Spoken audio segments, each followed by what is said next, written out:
여러분, 우리가 무언가 압도적이고 거대한 기계를 만들 때 보통 어떤 접근 방식을 취하는지 한번 생각해 보시죠. 네. 엄청난 힘이 필요하면 그만큼 어마어마한 화석연료나 전기 에너지를 막 쏟아붓고 기계의 덩치를 산더미처럼 키워야 한다고 믿잖아요. 그렇죠. 보통은 그렇게 생각하죠. 네, 그 거대한 산을 깎아내는 불도저나 태평양을 건너는 전보 여객기처럼요. 무언가를 더 빠르고 강력하게 만들려면 에너지를 무식할 정도로 막 때려 넣는 게 지금까지 인류가 발전해온 방식이었습니다. 맞습니다. 더 많은 출력, 그리고 더 큰 엔진이 곧 더 높은 지능과 성능을 의미하는 아주 직선적인 세계관이죠. 네네. 실제로 지금 전 세계가 열광하는 거대 언어 모델, 그러니까 우리가 흔히 아는 생성형 AI들도 정확히 이 물리적인 세계관을 따르고 있습니다. 덩치를 막 키우고 있죠. 네. 똑똑해지기 위해서 거대한 데이터 센터를 짓고 도시 하나가 쓸 법한 전력을 약간 블랙홀처럼 빨아들이고 있으니까요. 그런데 이제 여기서 정말 흥미로운 역설이 발생합니다. 지구상에서 가장 복잡하고 유연한 사고를 해내는 기계, 바로 우리 인간의 두뇌를 들여다보면 그 상식이 완전히 깨져버리거든요. 아, 뇌의 효율성 말씀이시군요. 네, 여러분의 뇌는 겨우 희미한 꼬마 전구 하나를 밝힐 정도인 약 20와트의 에너지만을 사용합니다. 메가와트급 전력을 먹어치우는 그 최첨단 슈퍼컴퓨터보다 훨씬 적은 에너지로 철학적 고민을 하고 수학 문제를 풀고 예술 작품을 창조하죠. 그래서 최근 기술의 최전선에서는 아주 근본적인 의구심이 피어나기 시작했습니다. 어떤 의구심이죠? 무조건적으로 막대한 전력을 쏟아붓는 현재의 인공지능이 과연 진정한 의미의 진화인가? 오히려 우리는 지금 무언가 단단히 잘못된 길을 가고 있는 것은 아닐까 하는 그런 질문입니다. 아주 뼈 때리는 질문이네요. 바로 그 지점에서 오늘 우리의 심층 탐구가 출발합니다. 네. 에너지를 탐욕스럽게 먹어치우는 AI가 어떻게 인간의 뇌를 모방해서 그 극강의 효율을 쫓기 시작했는지, 그리고 이런 차세대 AI가 달릴 수 있도록 국가는 도대체 어떤 물리적 고속도로를 깔고 있는지 파헤쳐 볼 겁니다. 흥미진진하네요. 나아가서 이 기술이 당장 여러분의 일터나 교실로 쏟아져 들어왔을 때 기계와 인간은 도대체 어떻게 역할을 나누게 될지 그 실질적인 생존 전략까지 한 호흡으로 쭉 꿰어보겠습니다. 좋습니다. 첫 번째로 파고들 내용은 바로 카이스트 이상환 교수팀이 노벨 사이언스에 발표한 뇌를 닮은 AI의 핵심 알고리즘입니다. 그러니까 지금 딥러닝이 전기를 많이 먹는 이유가 학습 방식 자체에 결함이 있기 때문이라는 거죠. 결함이라기보다는 약간 구조적인 비효율성에 가깝습니다. 현재 딥러닝을 지탱하는 표준 학습법을 역전파 방식이라고 부르거든요. 역정파요? 네, 이게 쉽게 말해서 AI가 어떤 결과물을 내놓고 그것이 정답과 얼마나 다른지 오차를 확인한 다음에 그 오차를 줄이기 위해서 출력층에서부터 맨 처음 입력층까지 거꾸로 거슬러 올라가며 수많은 신경망의 가중치를 전부 수정하는 방식입니다. 그러니까 100명이 일렬로 서서 앞사람의 귓속말을 전달하는 게임을 생각해보면 이해가 쉽겠네요. 오, 아주 좋은 비유입니다. 맨 마지막 100번째 사람이 바나나를 기차라고 잘못 말하면 감독관이 틀렸어, 전부 다시 해 라면서 100번째 사람부터 1번째 사람까지 일일이 찾아가서 어디서부터 말이 꼬였는지 전부 뜯어 고치는 거군요. 그 비유를 끝까지 밀고 가보죠. 100명 전체가 항상 대기 상태로 긴장하고 있어야 하고 한 번 수정할 때마다 전원이 움직여야 하니까 엄청난 에너지와 시간이 듭니다. 네. 시스템의 모든 층이 너무 긴밀하게 묶여 있어서 전체 네트워크를 무조건 한 번에 묶어서 계산해야만 하는 제약이 있는 거죠. 그렇겠네요. 그런데 연구팀은 우리 뇌가 이렇게 비효율적으로 일하지 않는다는 점에 주목했습니다. 뇌는 예측 부하라는 원리를 쓰거든요. 예측 부하요. 외부에서 자극이 들어올 때까지 가만히 기다리는 게 아니라 뇌가 스스로 먼저 미래를 예측한다는 건가요? 맞습니다.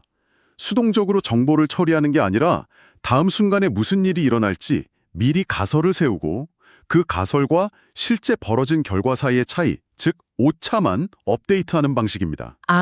오차만요? 네, 마치 체스나 바둑의 고수들이 상대방이 돌을 놓을 때까지 가만히 있는 게 아니라 미리 몇 수 앞을 짐작해보고 상대가 예상 밖의 수를 두면 그때 발생한 틀림 자체를 학습해서 전략을 즉각 수정하는 것과 같습니다. 오, 굉장히 스마트하게 들리는데요.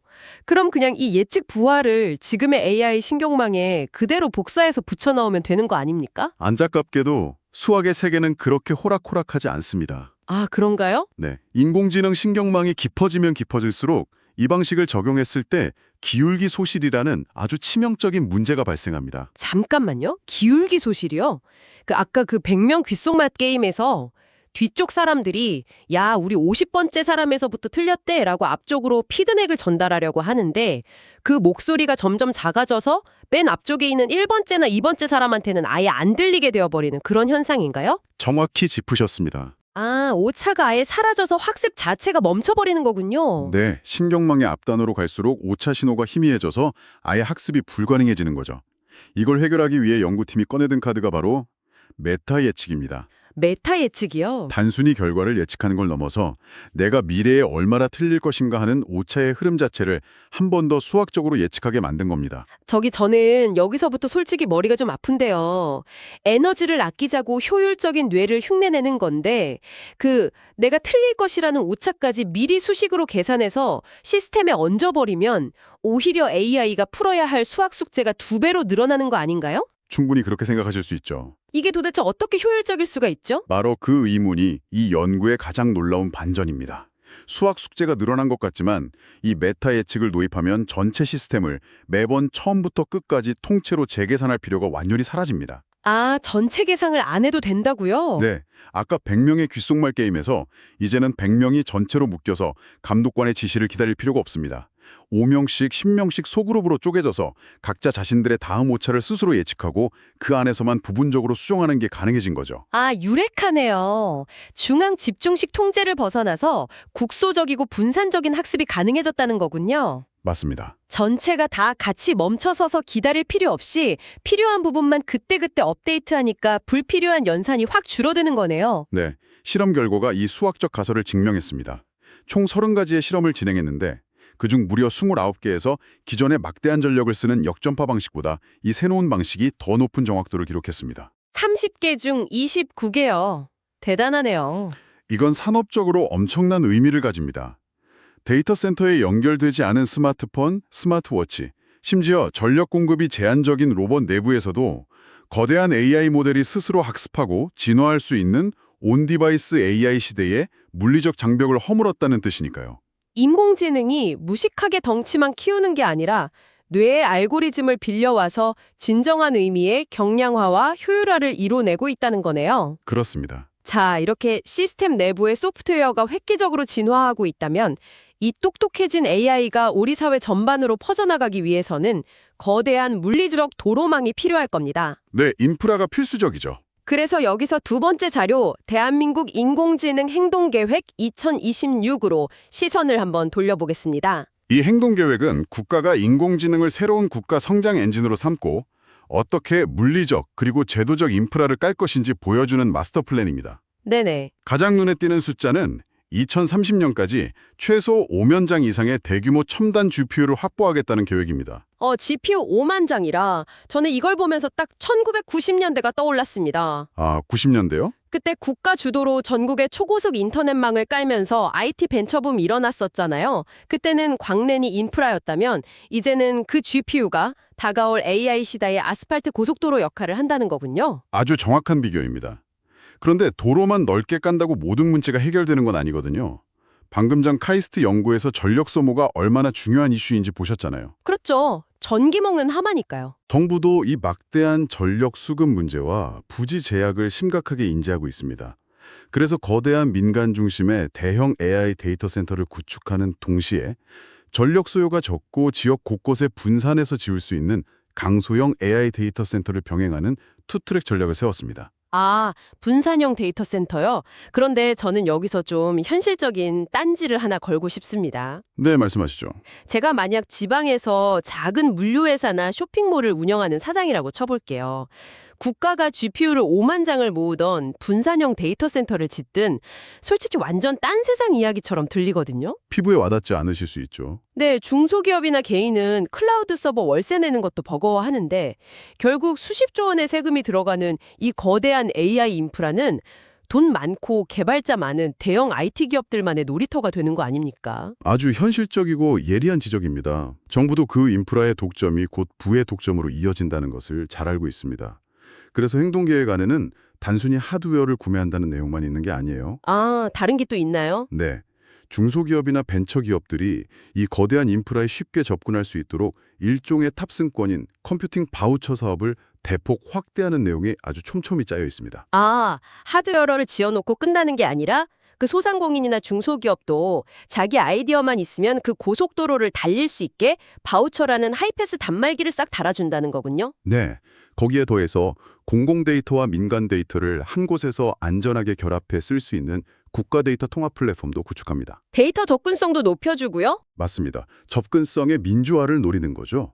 게다가 보안 패러다임도 완전히 바뀝니다. 이전에는 해커가 공격하면 사후에 막거나 피해를 복구하는 식이었다면 이제는 K-사이버 보안 LLM이라는 보안 특화 인공지능을 구축해서 공격을 미리 예측하고 예방하겠다는 겁니다. 선제방어요. 네, 또 이른바 화이트 핵 카드를 활용해서 소프트웨어의 취약점을 선제적으로 찾아내 신고하면 보상하는 제도, 이걸 CVDP라고 하는데 이것도 전면 도입하기로 했습니다. 야, 해킹 공격마저도 AI가 미리 패턴을 예측해서 방어해 버리겠다는 거네요.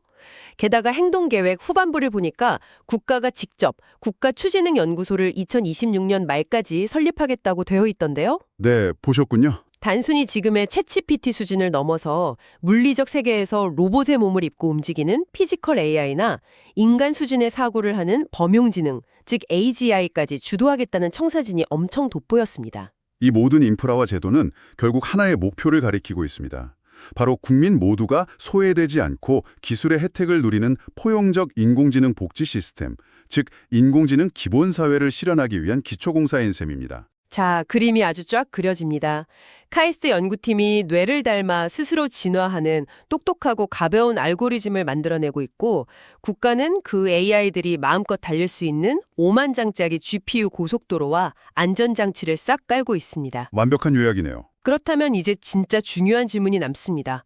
이 강력한 도구들이 우리의 일상, 그중에서도 가장 보수적이고 인간적인 영역인 교육 현장에 떨어졌을 때 무슨 일이 벌어질까요? 현장 적용의 문제죠. 네, 마지막 세 번째 자료, 2023년 이혜진 교수의 학술 논문으로 들어가 보시죠. 이 논문은 미래의 영어 교사들을 될 예비 교사들을 대상으로 진행된 아주 흥미로운 실험입니다. 네.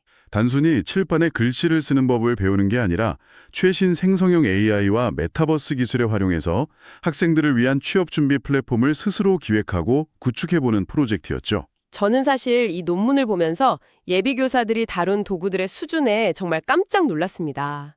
학생들이 그냥 챗 GPT에 질문 몇 번 던진 수준이 아니더라고요. 그렇죠. 상당히 고도화된 툴들을 썼죠. 학습 지도안은 에듀케이션 코파일럿이라는 AI로 뼈대를 딱 잡고 가상의 면접장이나 교실은 프레임 VR이라는 메타버스 툴로 직접 지어 올렸습니다. 네네. 심지어 자신의 미래 스펙을 글로 쓰면 픽토리 AI가 그걸 시각적인 동영상으로 알아서 변환해주고 비트봇을 써서 미래의 내 모습을 음악으로까지 표현했더군요. 이거 거의 뭐 실리콘밸리의 미니 스타트업이요 한 팀 차려진 것 같았습니다. 여기서 눈여겨볼 점은요. 이 예비 교사들이 전문적인 코딩 교육을 받은 개발자가 아니라는 사실입니다. 아, 그렇네요. 문과생들이잖아요. 네, 과거에는 엄두도 못 냈을 컨텐츠 생산의 거대한 물리적 장벽이 생성형 AI라는 도구 덕분에 순식간에 허물어진 거죠. 그런데 연구진은 이 첨단 도구들을 그냥 장난감처럼 던져주지 않았습니다. 그럼 어떻게 했나요? ADD 교수 설계 모형이라는 아주 체계적인 교육공학 틀을 적용했습니다. ADD 모형이요. 그게 구체적으로 어떤 역할을 한던가요? 분석, 설계, 개발, 실행, 평가의 앞글자를 딴 약자인데요. 기술 자체에 매몰되지 않게 막아주는 일종의 가이드라인 역할을 했습니다. 아, 가이드라인이요. 교사들이 먼저 학생들이 무엇을 원하는지 분석하고 그에 맞춰 메타버스 공간의 구조를 설계한 다음 AI 툴을 활용해 컨텐츠를 개발하고 실제 모의 면접을 실행한 뒤 서로 평가하는 구조화된 경험을 하게 한 겁니다. 아하, 단순히 신기한 하이테크 툴을 써봤다에서 끝나는 게 아니라 그걸 교육이라는 목적에 맞게 지휘하는 설계자로서의 경험을 하게 해준 거군요. 정확합니다. 그런데 솔직히 이렇게 기술이 전방위적으로 쓰이면 예비 교사들 입장에서는 야, 이러다 내 밥그릇 뺏기는 거 아니야? 라면서 기술에 완전히 압도당하거나 거부감을 느끼지 않을까요? 저라도 약간 무서울 것 같은데요? 바로 그 지점이 이 논문이 밝혀낸 가장 흥미로운 통계적 결과입니다. 연구진이 프로그램 전후로 윌콕슨 순위압 검정이라는 통계 분석을 돌려봤는데요. 결과가 어떻게 나왔나요? 결과는 정반대였습니다. 예비 교사들의 기술에 대한 지각된 흥미와 이 기술이 자신의 사회적 성취에 도움이 될 것이라는 사회적 영향 지표가 통계적으로 매우 유의미하게 껑충 뛰었습니다. 기술을 두려워한 게 아니라 오히려 내 능력을 확장시켜주는 매력적인 무기로 인식했다는 거네요. 네, 인간과 AI의 긍정적인 시너지를 본 거죠. 저는 이걸 보면서 대형 병원의 진료실 풍경이 딱 떠올랐습니다. AI는 환자의 몸속 수만 가지 데이터를 단일초 만에 분석해서 암세포를 찾아내는 최첨단 MRI 기계인 겁니다. 좋은 비유네요. 그런데 인간 교사는 그 결과지를 바탕으로 겁에 질린 환자의 눈을 맞추고 손을 잡아주며 가족들의 상황까지 고려해서 최적의 치료 방향을 함께 고민하는 의사 역할을 하는 거죠. AI가 완벽한 하이테크를 제공하면 인간은 온전한 하이터치로 화답하는 그림이랄까요? 와, 그 비유가 현재 학계가 바라보는 가장 이상적인 공존 모델을 정확히 꿰뚫고 있습니다. 아, 진짜요? 네, 이 논문에서도 인간 AI 교사 공존 5단계 모델을 제시하는데요. 지식의 생성과 데이터 분석, 반복적인 훈련은 모두 AI가 전담합니다. 하이테크 영역이네요. 네, 대신 인간 교사는 학생의 심리적 불안을 파악하고 윤리적 기준을 세워주며 더 창의적인 학습 경로를 기획하는 고차원적인 하이터치 영역으로 완전히 이동하게 된다는 겁니다. 그런데 제가 여기서 조금 삐딱하게 반문을 하나 해보겠습니다. 네, 어떤 점이 궁금하신가요? 아까 논문에 나온 그 에듀케이션 코파일럿 같은 AI가 최적의 맞춤형 커리큘럼을 다 짜주고 아바타 AI가 모의 면접관이 돼서 학생의 발음이나 태도까지 다 교정해준다고 가정해보죠. 네, 이 정도로 AI가 완벽하게 다 떠먹여주면 결국 교사는 학생을 직접 만날 필요도 없이 시스템 뒤에 숨어서 AI가 쓴 결과물에 오타는 없는지 확인하는 일개 편집자나 관리자로 전락하는 거 아닐까요? 거기서 AI의 치명적인 맹점이 드러납니다. AI가 모든 것을 자동화할 수 있을 거라는 환상이죠. 환상인가요? 네, AI는 방대한 데이터의 패턴을 읽어내는 데는 정말 귀신이지만 그 데이터 이면에 흐르는 인간의 숨겨진 감정이나 복잡한 사회문화적 맥락은 전혀 읽어내지 못합니다. 맥락을 못 읽는다. 예를 들면 어떤 상황이 있을까요? 가령 어떤 학생이 모의 면접 중에 특정 단어 앞에서 갑자기 말끝을 흐리거나 시선을 회피한다고 생각해 보세요. 네네. AI는 그저 발음의 명확성이 30% 떨어졌으니 다시 반복하세요 라고 아주 기계적인 처방을 내릴 겁니다. 그렇겠네요. 데이터만 보니까. 하지만 인간 교사는 그 미묘한 머뭇거림을 포착하고 무슨 불안한 일이 있니? 라며 학생의 정서적 장벽을 허물어뜨릴 수 있죠. 완전히 다르네요. 네. 또한 AI가 생성한 영어 지문 속에 숨어있는 아주 미묘한 성차별적 뉘앙스나 인종적 편견을 걸러내는 윤리적 판단 역시 온전히 인간의 몫입니다. 정말 통쾌한 통찰입니다. 결국 AI가 발전할수록 교사의 역할이 줄어드는 게 아니라 교재 내용만 칠판에 적어주던 단순한 지식 전달자에서 벗어나 학생들의 숨겨진 잠재력을 이끌어내는 학습 촉진자이자 전체 교육의 틀을 디자인하는 창조자로 더욱 격상된다는 거군요. 맞습니다.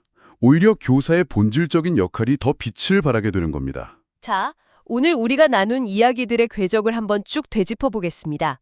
우리는 먼저 카일스트 연구진의 논문을 통해 무식하게 전기를 낭비하던 역전파 방식에서 벗어나 자기 자신의 오차를 스스로 메타 예측하며 뇌의 효율성을 빼닮아가는 경량화된 AI의 알고리즘의 진화를 목격했습니다. 네, 혁신적인 접근이었죠. 그리고 이렇게 진화한 AI가 소상공인부터 대기업까지 온 국민의 일상에 스며들 수 있도록 정부가 5만 장의 GPU와 분산형 데이터 센터를 통해 거대한 물리적 고속도로를 깔고 있는 2026 인공지능 행동계획을 짚어봤죠. 국가 차원의 거대한 준비입니다. 마지막으로 그 튼튼한 도로 위에서 예비 교사들이 다양한 생성형 AI 툴을 직접 지휘하며 학생들을 위한 가치를 창조해내는 가슴 뛰는 하이터치, 하이테크의 현장까지 살펴봤습니다. 알고리즘의 수학적 진화, 국가 단위의 인프라 구축, 그리고 교육 현장에서의 실질적인 인간 AI 협업 모델까지 이 세 가지 자료는 각각 떨어진 섬이 아니라 다가올 인공지능 시대가 어떻게 하나의 거대한 생태계로 완성되어 가는지 보여주는 완벽한 퍼즐 조각들이었습니다. 여러분, 오늘 이 이야기는 결코 실험실 안의 복잡한 수식이나 정부 회의실 안의 딱딱한 정책으로 끝나는 이야기가 아닙니다. 네, 당장의 현실이죠. 바로 내일 아침 출근길에 오르는 여러분의 직장과 아이들이 앉아있는 교실의 풍경을 근본적으로 뒤바꿀 거대한 현실입니다. 인프라의 접근성이 민주화되고 AI가 내 손 안의 스마트폰이나 회사 컴퓨터 안에서 초고효율로 돌아가기 시작하면 결국 여러분 모두가 조만간 이 압도적인 하이테크를 피할 수 없이 마주하게 될 겁니다. 피할 수 없는 흐름입니다. 그래서 오늘 심층 탐구를 마치며 여러분께 조금은 도발적인 질문을 하나 던지고 싶습니다. AI가 스스로 실수를 예측해 교정하고 수만 장의 GPU 고속도로를 타고 순식간에 눈부신 성과물들을 쏟아내는 시대가 코앞으로 다가왔습니다. 네. 그렇다면 지금 이 방송을 듣고 계신 여러분은 어떠신가요? 방대한 데이터로 무장한 초지능 AI조차 결코 흉내낼 수 없는 오직 여러분만이 가진 타인과의 교감 능력, 윤리적 민감성, 그리고 복잡한 맥락을 짚어내는 고유한 하이터치 역량은 과연 무엇입니까? 한 번쯤 깊이 고민해봐야 할 주제네요. 기계가 줄 수 없는 어떤 온기와 통찰을 여러분은 지금 세상에 건네고 계신가요? 오늘 하루 여러분의 책상 앞에서 혹은 누군가와 대화를 나누는 그 순간에 그 답을 한번 치열하게 찾아보시길 바랍니다. 오늘의 심층 탐구는 여기까지입니다. 다음 시간에도 여러분의 지적 세계를 넓혀줄 새롭고 매력적인 주제를 가지고 돌아오겠습니다. 함께 해주셔서 감사합니다. 깊이 있는 통찰이 여러분의 일상에 작은 변화를 만들어내길 바랍니다. 감사합니다.